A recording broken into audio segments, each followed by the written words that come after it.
Finalmente no llegarán a España las vacunas de Janssen. La propia empresa ha paralizado la entrega hasta que se investigue el origen de los trombos que han aparecido en Estados Unidos. Para la consejera de Sanidad no es una buena noticia, pero asegura que tampoco va a alterar demasiado el ritmo de vacunación de Castilla y León.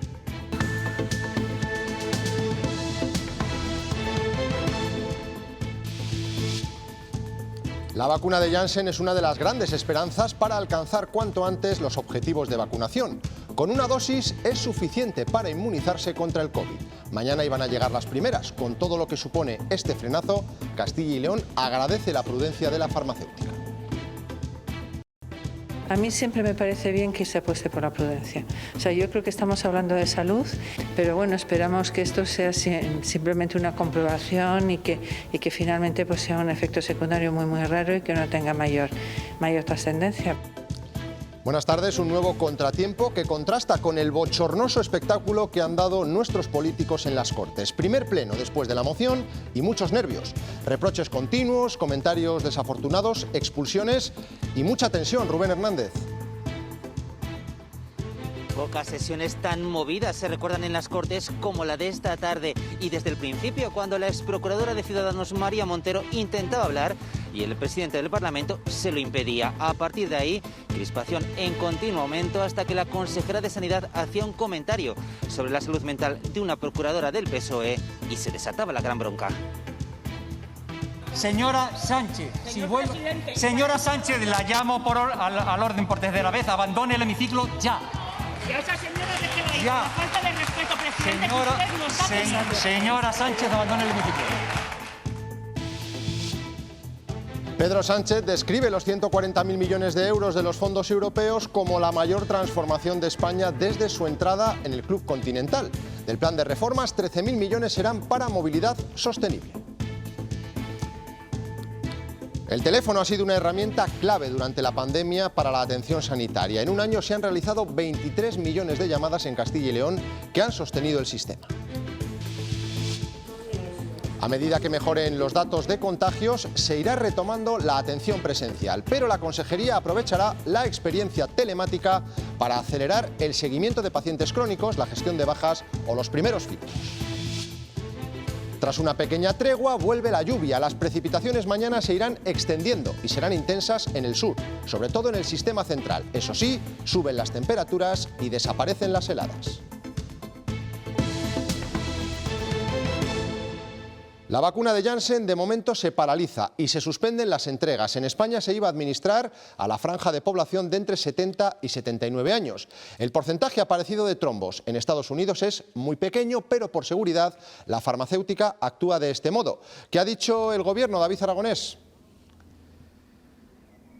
Carolina Darias ha comunicado a las comunidades autónomas que mañana no van a recibir las 300.000 dosis de la vacuna de Janssen previstas, 7.600 destinadas a Castilla y León. Asegura la ministra que esto no va a afectar a conseguir el objetivo de vacunar al 70% de la población en agosto. Eso sí, el Ministerio está expectante porque la Agencia Europea del Medicamento se encuentra investigando esos 6 trombos sucedidos en Estados Unidos. Para el presidente del Gobierno es la mejor garantía de seguridad en todo el proceso de vacunación. Freno a la llegada de Janssen. La farmacéutica paraliza la distribución de su vacuna en Europa. La decisión llega a raíz de que las autoridades estadounidenses hayan recomendado suspender su uso. Allí se han producido 6 episodios trombóticos en mujeres de 18 a 48 años, una de ellas fallecida. La Agencia Europea del Medicamento inicia una investigación. Ha establecido una pausa, estamos expectantes, pero en cualquier caso la Agencia Europea Española del Medicamento está en contacto permanente con la EMS. Castilla y León iba a recibir esta semana 7.400 unidades, 300.000 en todo el territorio español. El que se produzcan este tipo de parones no deja de demostrar las garantías del propio proceso de vacunación. Al tratarse de un fármaco de una sola dosis, a diferencia de las otras 3 vacunas en curso, Janssen es clave en los planes de vacunación de la Unión Europea. De hecho, España tenía previsto recibir 5,5 millones de dosis a lo largo de este segundo trimestre. Estamos preparados para recibir la vacuna y además a un colectivo 70-79 para seguir maximizando los beneficios, en este caso de esta vacuna, la de Janssen. Los 6 casos de trombos en Estados Unidos se han producido entre 7 millones de vacunados con Janssen. Hemos buscado también reacciones en Castilla y León. La consejera de Sanidad, Verónica Casado, ha dicho que esta paralización no altera demasiado los planes de vacunación de la comunidad. Rubén Hernández. No se trastocan esos planes de vacunación, entre otras cosas porque en principio estos días tampoco iban a llegar demasiadas vacunas de Janssen. La consejera de Sanidad lo ha reconocido, es una mala noticia, pero pese a todo también ha alabado la prudencia con la que actúa la farmacéutica. No, porque la previsión que teníamos era de muy pocas vacunas. Pero claro, si esto se prolonga, pero bueno, no son buenas noticias. El hecho, estamos todos esperando, yo estoy esperando el mágico número de 150.000 vacunas todas las semanas para acelerar todo y poder llegar bien al verano. Pero claro, se pone complicado. La otra noticia de la tarde estaba en el Pleno de las Cortes, el primero tras la moción de censura. Y van a ver el tono en el que se ha desarrollado. Señor Cepa, lo llamo al orden. Si tengo que volver a llamarla al orden, tendrá que abandonar la sala. Silencio en la sala. En la sesión de hoy vamos a necesitar unas buenas dosis de ansiolíticos. Si tengo que quedarme solo en este pleno, me quedaré solo. Señora Sánchez, señora Sánchez, la llamo al orden por tercera vez. Abandone el hemiciclo ya. Y a esa señora déjela Ya. ir, por falta de respeto, presidente, que usted no está pensando. Señora Sánchez, abandone el hemiciclo. Me preocupa la salud mental mucho y la suya especialmente. Que me da igual silencio. lo que diga. Voy a terminar, si no le importa, Sí. me deja terminar. La educación no solo se prodiga, sino que además se ejerce, por favor. Mire, no porque Silencio. me lo diga a mí, que a mí lo que me diga la señora consejera con total confianza es que me la trae al pairo. Pero si no lo retiro, no hay ningún Gracias, señora consejera. La chispa, lo han visto, surgió entre la consejera de Sanidad y la socialista Patricia Gómez, aunque la bronca comenzó ya en el inicio del Pleno. El presidente de las Cortes tuvo que expulsar a Ana Sánchez. El PSOE se fue casi en bloque en cuanto finalizaron sus preguntas. Rubén.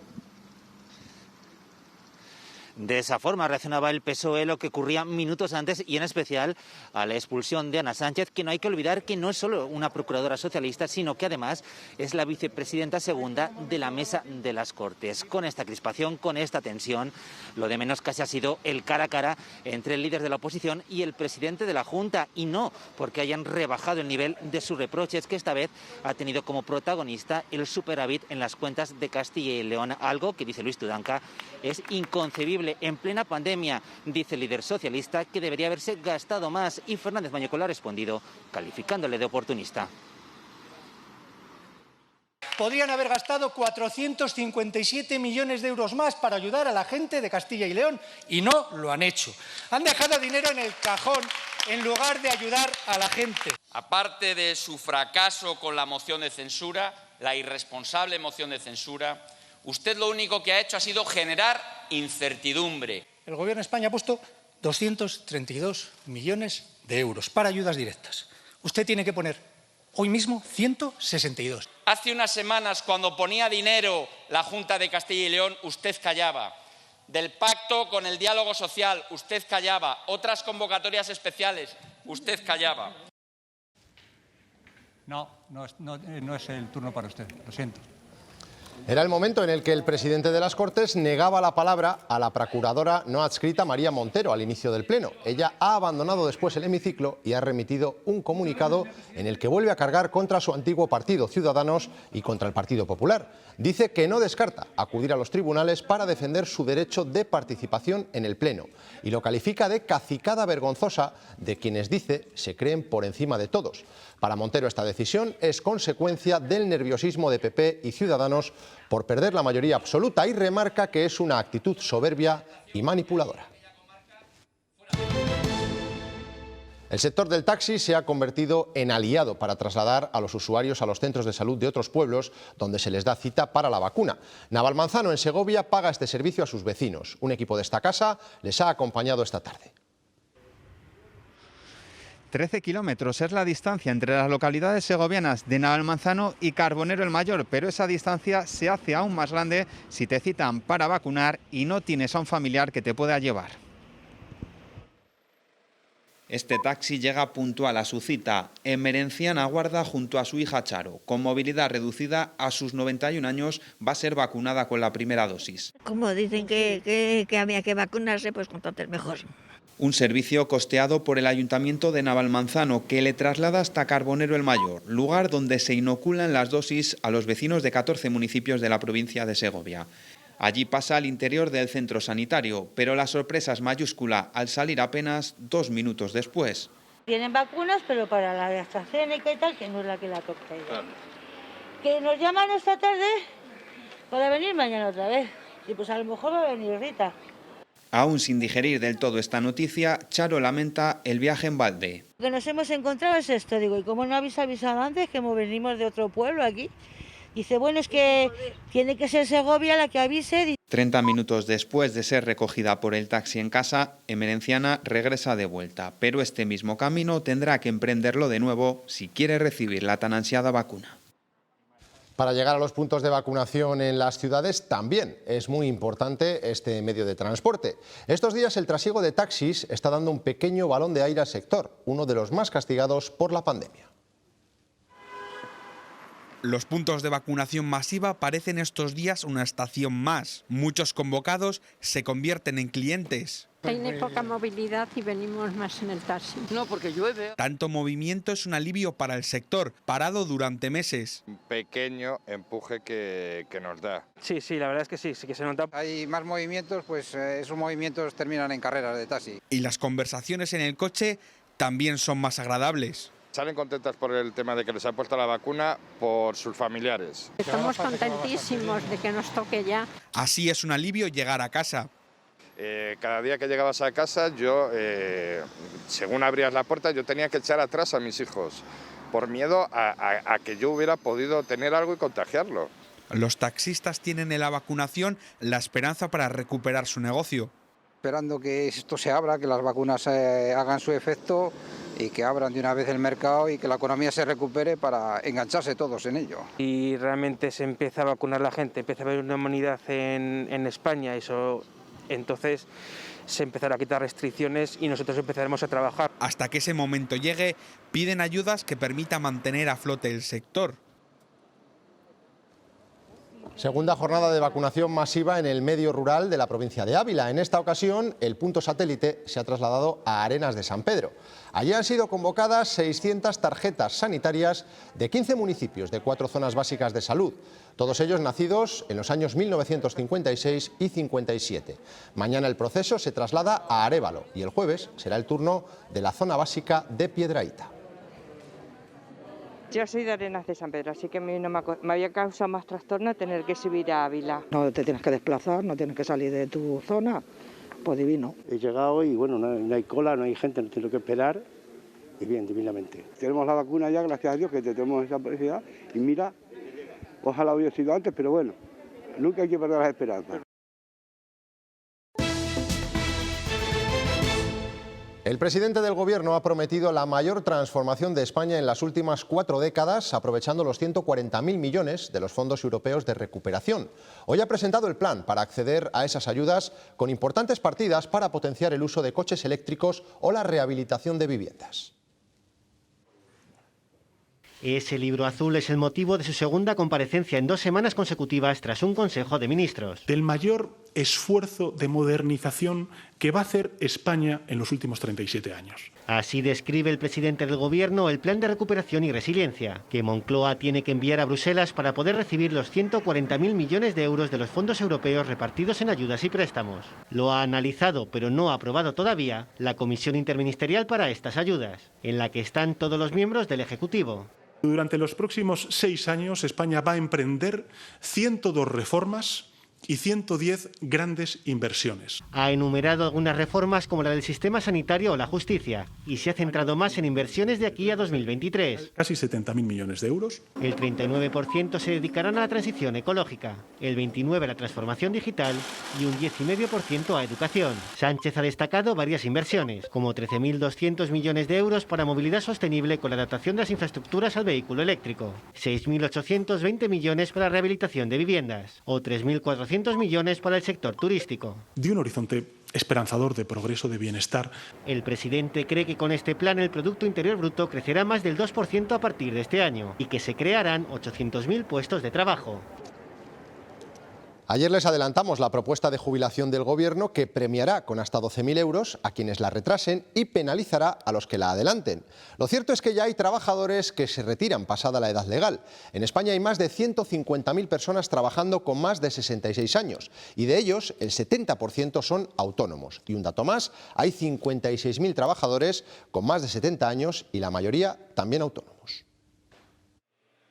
El Gobierno empieza a poner sobre la mesa sus números. Hay que cuadrar las cuentas del sistema de pensiones. El nuevo diseño plantea endurecer el castigo a las jubilaciones anticipadas. Los coeficientes reductores pasarían a ser mensuales y no trimestrales como hasta ahora. Acercar la edad efectiva para que la caja del sistema de seguridad social tenga más dinero de presente, aunque a futuro tenga un poquito más de gasto porque haya que pagar más pensiones, ¿no? Sin los años suficientes de cotización se aplicaría un 16%. También aumenta el porcentaje para las carreras largas. La horquilla pasaría de estar entre el 1,6 y el 16% a entre el 2,8 y el 21%. Si el Gobierno está planteando que haya un porcentaje que sea en términos comparativos más de un 7,5 o de un 8% anual que podemos tener ahora y pase a un 10% anual, pues entiendo que eso sería muy negativo para las personas trabajadoras. Y por otro lado, incentivos para los que pospongan su retiro, entre 4.700 y 12.000 euros anuales. ¿En la práctica hay mucha gente que accede a la jubilación demorada?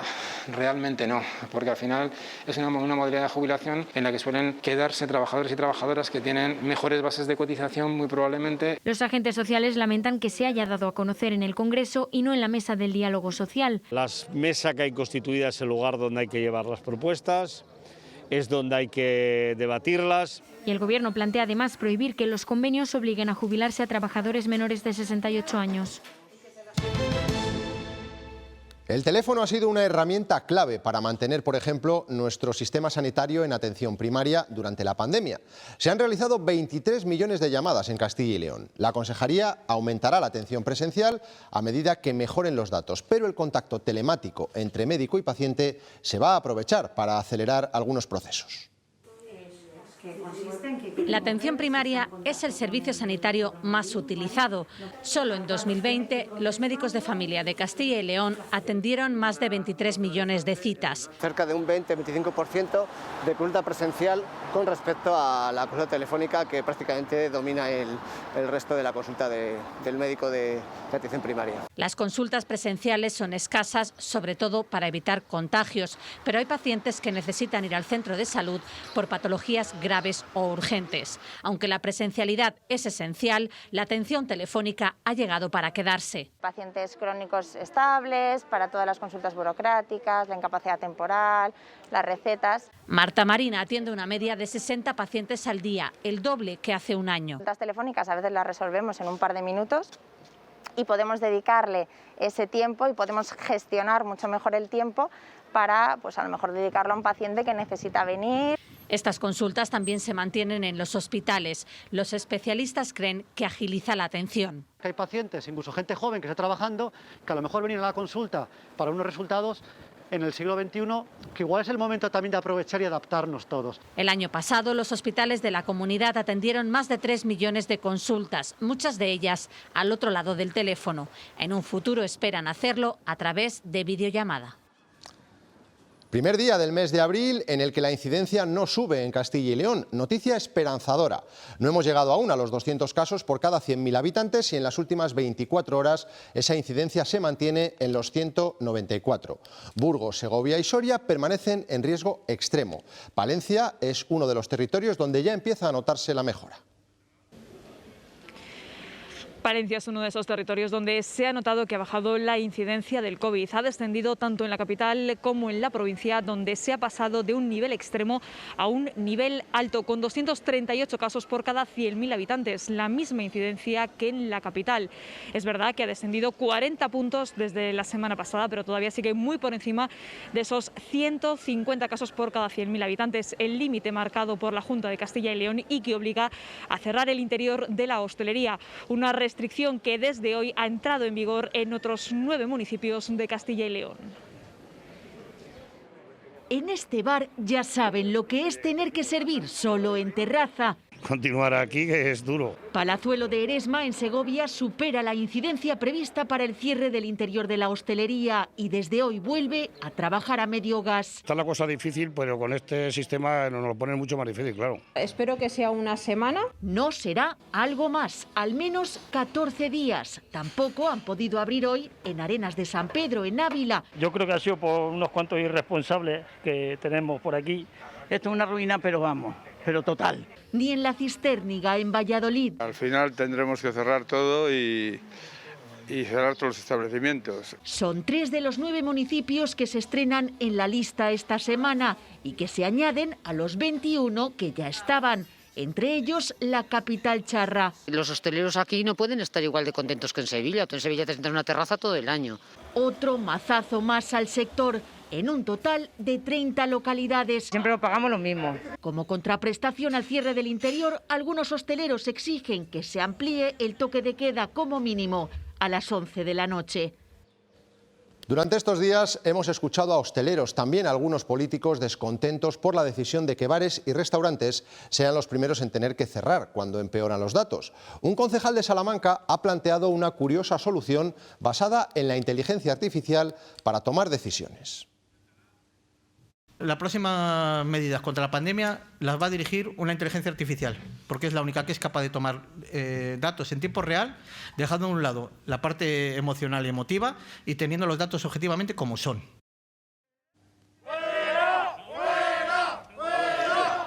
Así recibían los hosteleros al presidente de Cantabria, Miguel Ángel Revilla. Allí desde mañana cerrará el interior de los locales en la comunidad. Con gritos de fuera, fuera o incluso de dimisión, le impidieron dar la comparecencia ante los medios minutos después de vacunarse. No le quedó otro remedio que marcharse sin hablar. Oye, os propongo una cosa. Bueno, que vayan al gobierno y les doy la rueda personal. Si no me vais a dejar hablar, pues... En el conjunto de España hoy se han notificado algo más de 6.000 contagios. Han fallecido 100 personas. La incidencia ha bajado 3 puntos con respecto al día de ayer y se sitúa en 196. Sigue siendo un nivel alto de alerta y pese a estos datos, Sánchez sigue firme en no prorrogar el estado de alarma. El marco jurídico en el que se va a desenvolver todas y cada una de las comunidades autónomas va a continuar siendo ese Consejo Interterritorial de Salud y, en segundo lugar, con el filtro, con el control, como no puede ser de otra manera, en este caso de los Tribunales Superiores de Justicia. Esa intención de Sánchez no contenta a la oposición ni a varios de los socios parlamentarios del Gobierno. El PP insiste en pactar un plan jurídico como una reforma de la Ley de Salud Pública. Otros partidos reclaman alternativas a Moncloa. Es inconcebible que nos encontremos que nos podamos encontrar el día 9 de mayo en la misma situación de marco jurídico por la soberbia, la incapacidad y el bloqueo por parte del Gobierno de España. El problema es que no sabemos cuál es la alternativa. Y al Gobierno le corresponde traer una alternativa a la Cámara. Se debería de hacer una nueva conferencia de presidentes.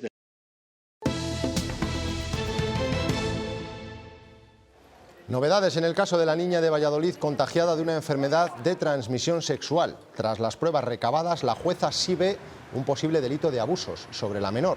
Pasa la investigación a la Audiencia Nacional porque los hechos denunciados sucedieron en el extranjero, donde vive el novio de la madre, que es el principal sospechoso. Servicios Sociales hace un seguimiento de la niña y de la madre para garantizar que están bien. La magistrada del juicio por el accidente de La Ullera, que costó la vida a 6 mineros en 2013, tendrá que decidir entre anularlo o suspenderlo. La aparición de pólizas de seguros que se incluyeron en la instrucción obligará casi con seguridad a repetirla. La duda está en si se hace desde el principio, como piden las acusaciones, o se complementa la existente, como piden fiscal y defensas. Si se anula el juicio, el proceso de instrucción debería comenzar desde el principio. En cambio, si se suspende, habría que retrotraerse tan solo a 2017 para incluir las diligencias de estas dos pólizas de seguros de responsabilidad civil que no se habrían tenido en cuenta. Esto, segundo, es lo que pide la defensa de los dos ingenieros que tienen esas pólizas para evitar retrasar más todo el proceso. El fiscal se muestra de acuerdo e incluso también, eso sí, pide que se investigue si algún ingeniero más puede tener otras pólizas particulares. Las acusaciones, en cambio, quieren iniciar el proceso porque consideran que esas pólizas pudieron ocultarse de forma premeditada. Los familiares, en cambio, quieren que esto termine cuanto antes y consideran que todas estas artimañas lo único que hacen es dilatar el proceso en detrimento de la justicia. Que han seguido trabajando tranquilamente cada uno en su puesto. Cada uno en su puesto, en el puesto que tenían cuando ocurrió el accidente. ¿Y no pasó nada? Pues bueno, si los llegan a mandar para Mansilla, prisión preventiva, el juicio ya estaba terminado, pero hace años ya. En agosto de 2012, en este puente sobre la esclusa número 13 del Canal de Castilla, en Naveros de Pisuerga, Palencia, fallecieron 6 personas en un accidente de tráfico. Desde entonces los vecinos piden una solución para evitar que se repitan siniestros de este tipo. Mañana se va a presentar el proyecto elegido tras un concurso de ideas. Se contempla la inversión de 2,5 millones de euros para construir una nueva pasarela para el tráfico rodado y para rehabilitar todo el entorno de este emblemático hito del Canal de Castilla. A partir del 11 de mayo, el límite de velocidad en vías urbanas será de 30 km por hora. Lo dice el manual de la Dirección General de Tráfico y la Federación de Municipios y Provincias. La intención es reducir el número de atropellos mortales en ciudad y promover un modelo urbano más sostenible. El manual también servirá para ayudar a las autoridades municipales a aplicar esta nueva normativa. A 50 km por hora, en caso de atropello, fallece el 90%. A 30 km por hora fallece un 10%. A 30 km por hora la distancia de frenado es la mitad que a 50 km por hora, lo cual da una idea de las ventajas. Accidente mortal en la comarca del Bierzo. Una persona ha perdido la vida, otras 2 están graves y otra ha resultado herida leve tras el impacto de 2 vehículos en la carretera que comunica Bembibre y Toreno. El siniestro tuvo lugar pasado el mediodía. Al parecer, uno de los 2 vehículos invadió el carril contrario, provocando el impacto. Durante más de 3 horas, la carretera ha tenido que estar cortada por la Guardia Civil para retirar los vehículos siniestrados de la calzada. El Congreso de los Diputados vuelve a admitir a trámite la creación de un fondo de compensación para las víctimas del amianto, una propuesta en la que ya se trabajó la legislatura pasada, pero cuya tramitación hay que volver a comenzar porque quedó interrumpida por las elecciones de 2019. Todos los grupos, menos Vox, han votado a favor de este fondo. El PP respalda la iniciativa, pero pide modificar la forma de financiación planteada, que supondría un nuevo impuesto a las empresas que hayan trabajado o no con el amianto. Y aunque este fondo no va a devolver a sus familias a quienes fallecieron, sí creemos que hará justicia con quienes no fueron protegidas ni protegidos. No solo de las víctimas ambientales, sino también las de las mujeres que están enfermas por desarrollar un trabajo, en este caso un trabajo doméstico.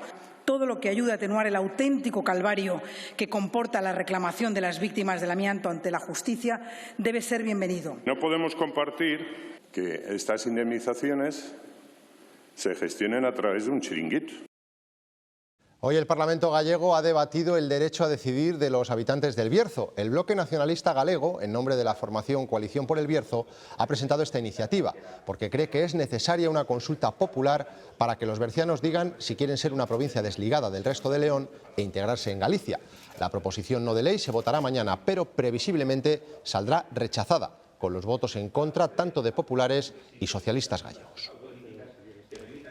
Hoy se ha celebrado la primera reunión entre la dirección de CaixaBank y los representantes de los trabajadores para negociar el ERE. Aún no hay cifras concretas, pero se habla de unos 7.500 despidos.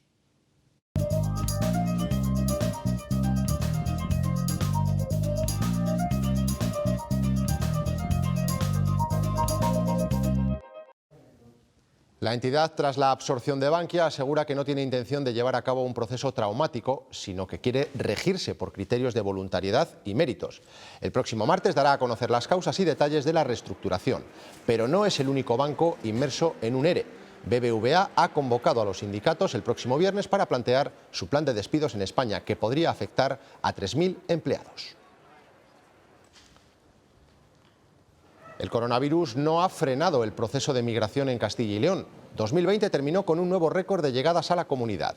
Pese a las restricciones de movilidad, aterrizaron casi 190.000 extranjeros, casi 5.000 más que en 2019. La mayoría eran de origen búlgaro y rumano.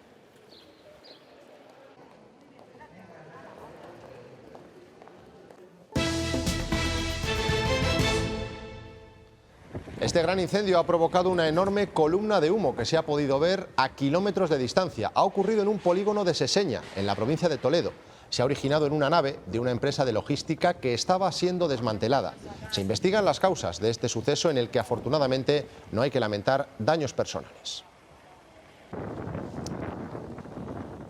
Japón verterá 1 millón de toneladas de agua contaminada procedente de la central nuclear de Fukushima. Así lo ha aprobado el gobierno nipón, que ha asegurado que se hará de forma segura. En contra de este plan están China y Corea del Sur, organizaciones medioambientales y el sector pesquero local. El vertido comenzará en 2 años y tardará décadas en completarse. Da lo mejor la mejor jugadora del equipo cuando después de haber entrenado se pone a entrenar. Da lo mejor el que recoge agua de mineralización muy débil y se compromete este año a utilizar plástico 100% reciclado en todos sus formatos.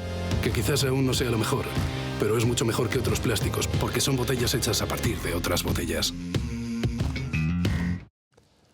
Han sido necesarios 5 años de investigación para poner en la calle un dispositivo que facilita el día a día a las personas invidentes. Pueden leer o diferenciar los colores. Lo ha desarrollado una empresa israelí, pero hemos tenido la oportunidad de probar uno. Horario, desde Radio 16 de Le Septiembre, lunes, viernes. Esta es la voz que acompaña a Alejandro en su día a día. Es invidente y con este pequeño aparato puede leer y visualizar lo que tiene delante. El hecho de poder disfrutar de un libro en tinta, que no es lo mismo, a ver, que tenemos el braille, pero no sé, no huele igual, ¿sabes? Por ejemplo, o el hecho de poder abrir un regalo, que normalmente antes yo tenía que abrirlo y me decían, es esto, y claro, digo, se pierde toda la ilusión. Tiene el tamaño de un dedo y su funcionamiento es muy sencillo. Se pondrá las gafas y tendrá 2 formas de actuar con el dispositivo. O una señalando, que sería para la gente con baja visión, u otra dando un pequeño golpecito para que la cámara dispare. Alejandro hace prácticas en un hospital y puede leer el listado de pacientes o simplemente saber con qué ropa vestirse. Si uno va bien conjuntado, si no, si este jersey es rojo, si es azul. Estos avances suponen un beneficio sobresaliente para estas personas. Una solución bien visual o con algún elemento electrónico, de cualquier tipo, pues para ellos es un mundo. Eso es lo que verdaderamente requieren ellos, mejorar, dar un salto de calidad en su vida. Un cambio que les hará la vida un poco más cómoda. En 10 días, el 23 de abril, abrirá al público la exposición sobre el 5º centenario de los comuneros en las Cortes de Castilla y León. Las 150 obras que la componen ya están en camino. Así como ven, se descolgaba del Congreso de los Diputados el cuadro de Antonio Guisbert, que retrata el ajusticiamiento de los comuneros. Del mismo modo llegarán obras de otras colecciones de Madrid, Toledo y de todas las provincias de la comunidad. Nosotros nos vamos, no se pierdan después de los deportes Cuestión de Prioridades con José Luis Martín y a las 11:15 un nuevo programa de Historias por Contar con Conrado Escudero. Adiós.